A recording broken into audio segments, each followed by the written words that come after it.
International market में oil prices बढ़ी तो पाकिस्तानी हुकूमत ने अब इसका हल ये निकाला कि रोज़ाना की बुनियाद पर कीमत का तयन किया जाए और ज़ाहिर है ये कीमत अक्सर व बेशतर कीमत के बढ़ने की सूरत में ही होगा। अब इस पर हर तबके ने अपना अपना एहतजाज रिकॉर्ड कराया, अपने तहफ़्फ़ुज़ात सामने लेकर आए। पम्प डीलर्स को इस पर तहफ़्फ़ुज़ात हैं, ऑयल मार्केटिंग कंपनीज़ को इस पर तहफ़्फ़ुज़ात हैं, ऑयल मार्केटिंग काउंसिल जो हैं, जो कंपनीज़ की काउंसिल्स हैं, उनको इस पर तहफ़्फ़ुज़ात हैं। और फिर सबसे बड़ा मसला आवाम का, कारोबारी तबके का है, जिस पर यह बोझ अब रोज़ाना की सूरत में बढ़ता चला जाएगा।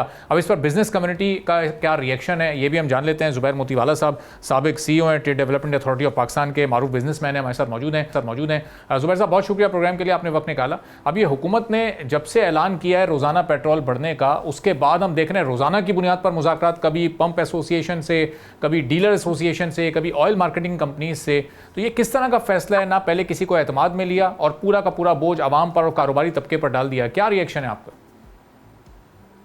देखिए, रियलिस्टिक वैल्यू से अगर हम देखें तो बड़ी वोलेटाइल मार्केट है। इंटरनेशनल मार्केट ब्रांड की हो या क्रूड ऑयल की हो, बहुत वोलेटाइल है। कभी 80 हो जाता है, कभी 90 हो जाता है, कभी नीचे चला जाता है। लेकिन उसकी एवरेज की जा सकती थी।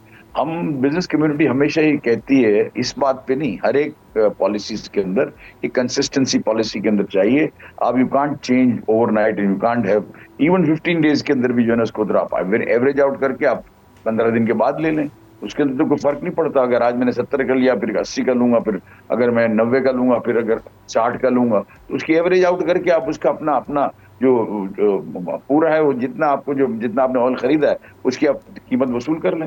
आई don't think this is a good idea to issue daily rates. ये कोई डॉलर के रेट थोड़ी है कि आप उसको डेली करेंगे। आपने बुक किया होता है, आपके पास इन्वेंट्री होती है। ऑयल जब आप बुक करते हैं तो ये 2-4 गैलन तो नहीं होता। आप you have to have 90 days inventory. अब ये घट घट के 14 दिन की इन्वेंट्री जो मैंने सुना है वो हो गई है, विच इज अगेन रॉन्ग। अगर आपके पास 14 दिन ऑयल है तो it can crisis can come any time, because आपकी जो रास्ते हैं, जो समंदर के रास्ते, वो बहुत प्रॉब्लमेटिक है आज। उन रास्तों के अंदर हम कैसे रिस्क ले सकते हैं कि पाकिस्तान में कोई ऑयल की क्राइसिस क्रिएट हो जाए। लेकिन all marks to the ministry of petroleum कि अभी तक कोई ऐसी चीज नहीं हुई जिसमें हम शॉर्टेज और उनको पेट्रोल पंप का मानेगा। ये जो है ना, ये तो that is very good thing which is been happening. तो ये जो है ना, ये मैं समझता हूँ कि ये ठीक है। लेकिन सिर्फ शॉर्टेज को मेंटेन नहीं करना, आपने फिर जो है ना उसको भी मेंटेन, आपने उसको भी देखना है कि जो है ना ये लोगों के पास ऐसी, आज ये 100 रुपए दाम है, कल 110 दाम है। हम कहीं आदमी को आप कंफ्यूज कर रहे हैं, सिटीजन को और लोगों को और पेट्रोलियम कंपनी को। और जो लोग प्रोफेशनली इस्तेमाल करते हैं, यानी जो प्रोडक्शन के लिए जो चीज इस्तेमाल करते हैं, उसके अंदर भी कमी बेशी हो रही है। आई don't think this is a good idea.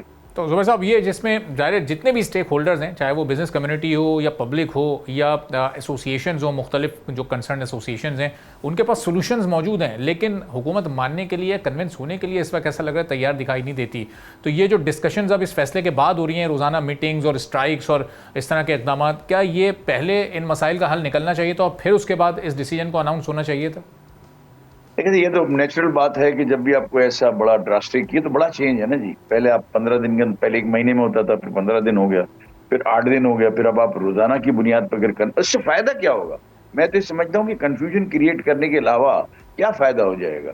अगर आपने कोई अगर $5 ऊपर है तो आप उसी $5 को आप अकाउंट फॉर कर सकते हैं आगे। मेरा नहीं ख्याल है इससे कोई गवर्नमेंट को कोई रेवेन्यू में कोई फर्क पड़ेगा या उसका कोई फायदा होगा। जिस चीज का कोई फायदा नहीं है और आप पूरी कौम को कंफ्यूज कर रहे हैं, I think government is to revisit the decision taken, and I think इसको रिवर्स करना चाहिए। और मैक्सिमम अगर आप कर सकते हैं तो एवरी वीक आप जो है ना इसकी प्राइसिंग कर सकते हैं, जो कि इट इज नॉट डिफिकल्ट। और आपकी जो है ना वो इन्वेंट्री के हिसाब से और इंपोर्ट के हिसाब से उसकी एवरेज आउट करके आप उसको जो है ना वो कर सकते हैं। और एवरेज जुबैर आउट जी, करके आप उसको एवरेज आउट करके उसको आप कर सकते हैं आराम से, और कोई इसके प्रॉब्लम नहीं। इसके आफ्टर इफेक्ट्स हुकूमत ने अभी तक ऐसा लग रहा है नहीं सोचे जुबैर साहब, क्योंकि जो सप्लाई चेन के इशूज़ आएंगे, 2-2 3-3 दिन में जब वो सप्लाई पहुंचेगी पंप्स तक, कीमतें तब्दील हो चुकी होंगी, पंप उसको स्टॉक करेंगे, पब्लिक वहाँ पर फिर ज़ाहिर है वहाँ हाइपर हो सकती है, वहाँ पर law and order situation create हो सकती है। तो ये सारे पॉइंट्स ऐसा लग रहा है हुकूमत ने बिल्कुल नज़रअंदाज कर दिए। नहीं, अब देखें, पहले तो ये था ना कि रोज के रोज दाम है, तो आप रोज का रोज टैंकर तो नहीं आता। एक कोई बड़े पेट्रोल पंप हैं, कोई छोटे होते हैं, किसी में 4 ट्रेलर्स आते हैं, किसी में एक भी पूरा नहीं बिकता है। वो तो बेचने के ऊपर है। तो क्या पेट्रोल पंप वाला, आज आपने मिसाल के तौर पर 367 रुपए का दाम रखा, कल उसका दाम हो गया 380 रुपए।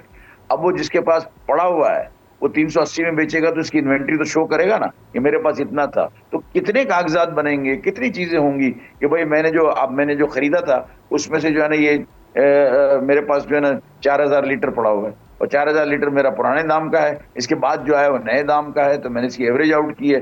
तो अब उसके अपने जो हिसाब करके वो जो कंप्यूटर फीड करेगा सेल्स टैक्स के लिए या आपकी और पेमेंट्स के लिए, तो ऑयल कंपनीज कैसे उसको मैनेज करेंगी पता नहीं, ये कैसे करेंगे। I think they must have some plan to it, और कुछ ना कुछ तो होगा इसके पीछे, लेकिन आई थिंक इसको रिविजिट होना चाहिए और उसको समझ के इसको करना चाहिए। सब्सक्राइब करें और बेल दबाएं ताकि कोई खबर रह न जाए।